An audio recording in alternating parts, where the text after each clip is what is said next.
Okay folks, it's a cracking warm sunny summer's day and I've got to wait in because I'm waiting for a delivery of my new metal detector.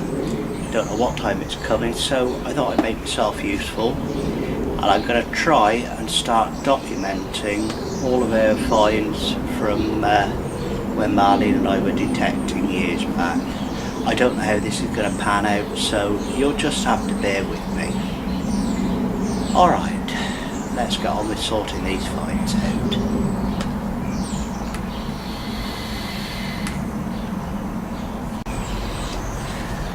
Rightio, starting with some of the earliest. Here we've got 1, 2, 3, 4, 5, 6, 7, 8.5 Roman bronze cruds. These all date from sort of 1st to 4th century AD. All of these came from an area down in Hereford. Still with the Roman era. These are bits that we can positively identify. Here we've got one of Marlene's pride and joys. This is a cartwheel brooch, 1st to 2nd century AD, still with a lot of its, most of its in fact, original enamelling on. That's a beautiful little piece. Again, that was found down near Hereford. Whereas this is part of a trumpet brooch. Again, we are 100% confident that this is from the Roman occupation of Britain. Can't date it accurately. All I can say is from 1st to 4th century AD. By holding it in my hand you can get an idea of the size. Now there's another piece here I believe is possibly Roman. I've got to add though, I'm not 100% certain. It's bronze, it could be medieval, it could even be Viking. When you look closely, it looks like it's maybe a goat's head or something in there. The video camera isn't showing it up very well, unfortunately, but it's something to ponder over.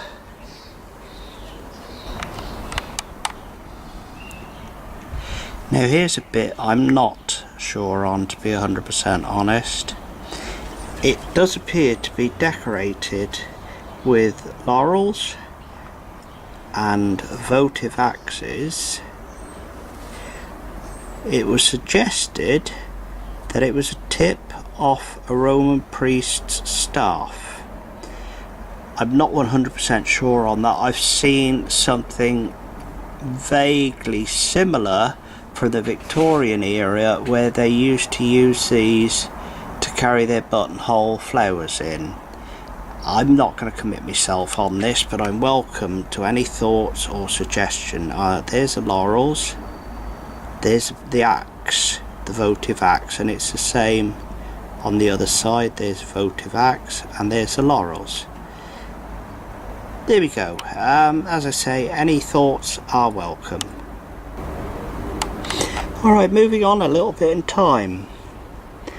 This is, we believe, is either medieval or Anglo-Saxon, more likely Anglo-Saxon. It came off a site in Wiltshire where there is a known old Anglo-Saxon village.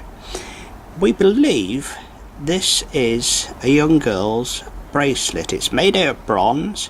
It's got what looks remarkably like a love knot in it. I almost discarded this as a sack tie and threw it in the rubbish until Marlene pulled it out and said, "You fool, stop throwing good stuff away." So there we are. That again, I suppose that's 3.5 inches diameter. Thank you. We're moving forward in time a bit now. A few silver hammer coins. Now this one, it's fairly badly worn. I can't swear to it, but looking through the books and the research I've done suggests to me that this is Henry VIII. As I say, it's so badly worn and damaged, it's almost impossible to tell. These, however, are Elizabeth I. A couple of them I can make the date on.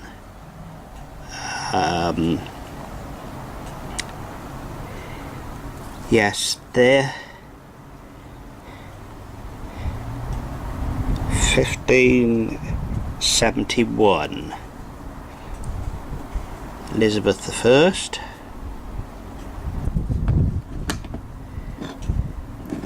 This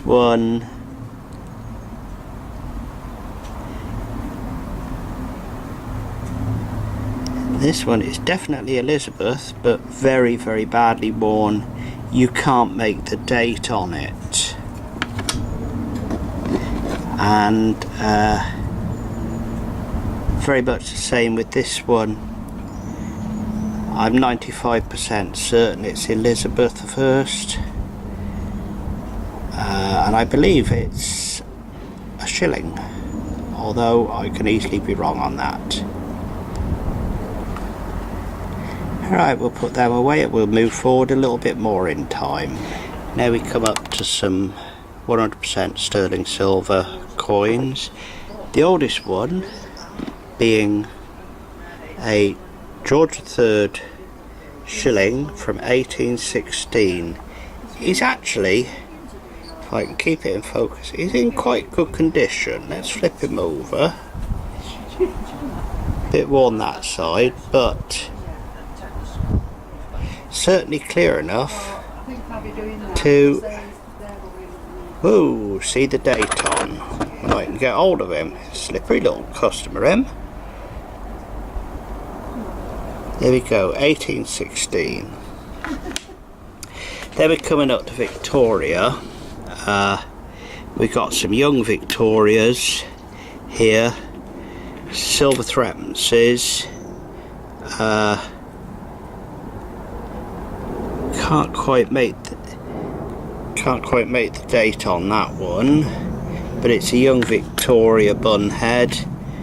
This too is a young Victoria bunhead. I don't know if I can get a date off of the. Yes, I can. I'll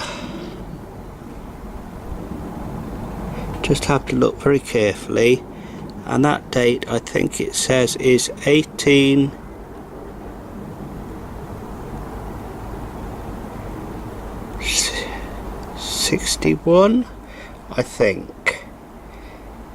I haven't got a magnifying glass handy. Then of course we've got some old Victoria. We'll start off with this 1889 half crown. I can quite clearly see the date on that. It's got a fair bit of wear, but even so, it's a nice coin to hold. Again, we got another old Victoria here. This one being a shilling. This is from 1895. The same again, 1896. This is a silver threepence. An old Victoria. And yet another silver threepence, if I can see the date, 1897. Ah yes, I hope the camera's got that. 1897, another silver threepence. Then we move on to George V. These were still pre-1921, so they're still 100% silver. 100% sure on the date on that. I did have the date on it before, but and the same with this one. I mean, a lot of these have never been cleaned. This is as they came out of the ground. This one I think has got a date. Yes. Oh, this is pure silver. Yeah, 1918 or 1919. One of the two. 1918, I think. Here we go. So, there we have the silver threepences, silver sixpences, etc., and a half crown. All pure silver. Okay, another 1920 pure silver threepence turned up from George V. It's in reasonable condition. The rest of these now, these are 50% silver. Here we've got 1921 half crown, George V. 1921 florin, and 1922 florin. Again, both George V. Then we've got a George V 1921 shilling. There it is. I'll just flip it over so you can see the date, and hopefully the video will pick it up. Yeah, 1921. 1920. I'm on the wrong coin. 1921 threepence, again George V. Couple more George V shillings, but no, they're not. They're sixpences. I take that back. They're sixpences, but I'm not sure on the. That's a 90. That one's 1925. That one, I believe it says 1921, but it's a bit worn. 1944. George VI. Sixpence. 1944. And here we have, I don't find it, a 1940 threepence.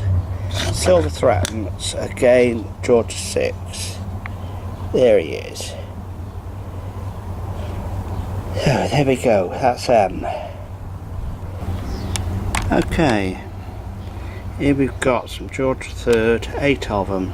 George III cartwheel pennies. As I recall, each of these was when they were minted, each one contained 1 ounce of copper. Well, I'll tell you what, if you had a few bobs worth of them in your pocket, you knew you had them. And they're in fairly poor condition, but then again, if you've been buried in the ground since 1897, I think you wouldn't be in too good a condition either. There we go. Righty-ho, now coming down a bit in denomination.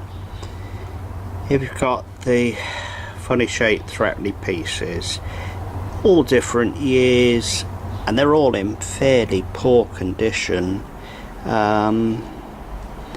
Around the 1930s, 1940s, 1950s. They were the old threepenny 3 pence pieces, or 3 penny pieces.